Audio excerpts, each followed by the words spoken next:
So we will look for sets. तो sets क्या होता है मैथमेटिक्स में, अगर सेट्स की बात करें तो सेट्स जो होता है वो यूनिक होता है, ठीक है। तो जैसे यूनिक वैल्यू स्टोर होती है, उसके अंदर कोई डुप्लीकेट वैल्यू स्टोर नहीं होती। एंड अगर बात किया जाए जैसे कि अगर सेट के अंदर देखो कोई भी चीज़ रिपीट होती है तो वो सेट मतलब एक डुप्लीकेट वैल्यू नहीं देता। मतलब एक जैसे अगर एक वैल्यू है 1, ठीक है, 2, 3, 4, तो अब ये एक सेट है, ठीक है, क्योंकि ये यूनिक वैल्यूज़ हैं।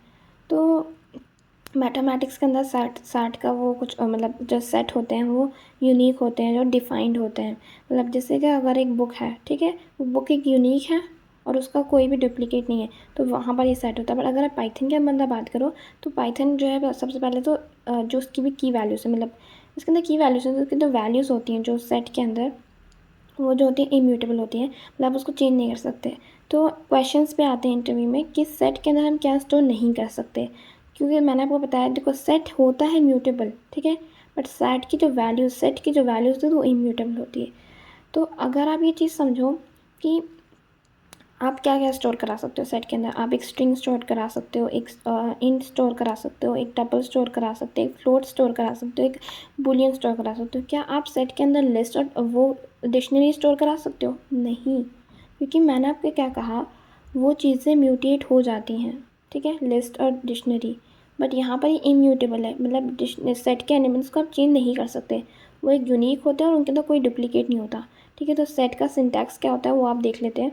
तो सेट का syntax is similar to dictionary but the only difference is, जैसे सेट लिखती हूँ यहाँ पर और इसको कर्ली ब्रेसेस में लिखते हैं मैं, और ये अनऑर्डर होता है कि ज़रूरी नहीं है कि कोई चीज़ पहले ही लिखिए तो पहले ही आएगी, बाद में लिखिए तो बाद में आएगा। और जैसे मैं यहाँ पर वर्ड लिखती हूँ, ठीक है, आप देख सकते हो, फिर मैंने 1, 2, 3 लिखा और मैं और रिपीट करती हूँ, ठीक है। अब देखो रिपीट कर दिया, तो आपको क्या लगता है एरर आएगा? एरर तो नहीं आएगा, वो मैं बताऊँगी क्यों नहीं आएगा। इसका टाइप भी देखेंगे अभी, आप देखो पहले हम देखते हैं एग्जीक्यूट क्या हो गया है। 1, 2, 3 वर्ल्ड हेलो 4। देखो मैंने क्या कहा था, अनऑर्डर है। अनऑर्डर होने का मतलब क्या होता है, अनऑर्डर कोई चीज़ है इसका मतलब कोई ऑर्डर नहीं है, ज़रूरी नहीं है। जैसे मैंने यहाँ पर लिखा हेलो, सबसे पहले लिखा था, बट हेलो तो मेरा लाइक सेकंड लास्ट पोजीशन पे आया। वर्ल्ड लिखा था मैंने सेकंड पे, वो तो मेरे सेकंड पोजीशन पे आया, ठीक है। मैंने 1, 2, 3 तो मैंने ऐसे ही लिखा था लास्ट में, बट 4 अलग आया, 1 मतलब ऑर्डर नहीं है, ठीक है, अनऑर्डर होता है। और मैंने यहाँ पर 4 जो है ये 4 बार लिखा था, आया एक बार, क्योंकि मैंने क्या कहा डुप्लीकेट वैल्यूज़ रिमूव हो जाती हैं। तो अगर आप length of the string print कराओगे, हालांकि length of the string original, अगर लेंथ ऑफ द स्ट्रिंग मैं बताती हूँ, एक सेकेंड, अभी हम काउंट करेंगे उसके बाद हम पता करेंगे, पहले हम ओरिजिनल देख लेते हैं।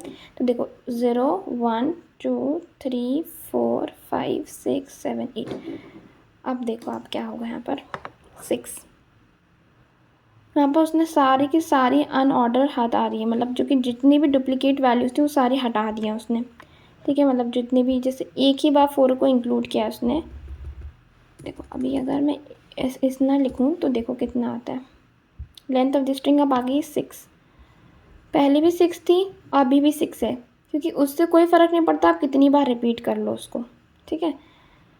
क्योंकि अभी मैंने जब 4 बार 4 लिखा तभी भी 6 थी और अभी मैंने 4 हटा दी तभी भी 6 है, क्योंकि यहाँ पर जो है कोई भी डुप्लीकेट वैल्यू नहीं थी। बट अगर मैं फिर से एक हटा दूँ यहाँ पर और 3 लिख दूँ तो अब 6 नहीं आएगी, अब 5 आएगी।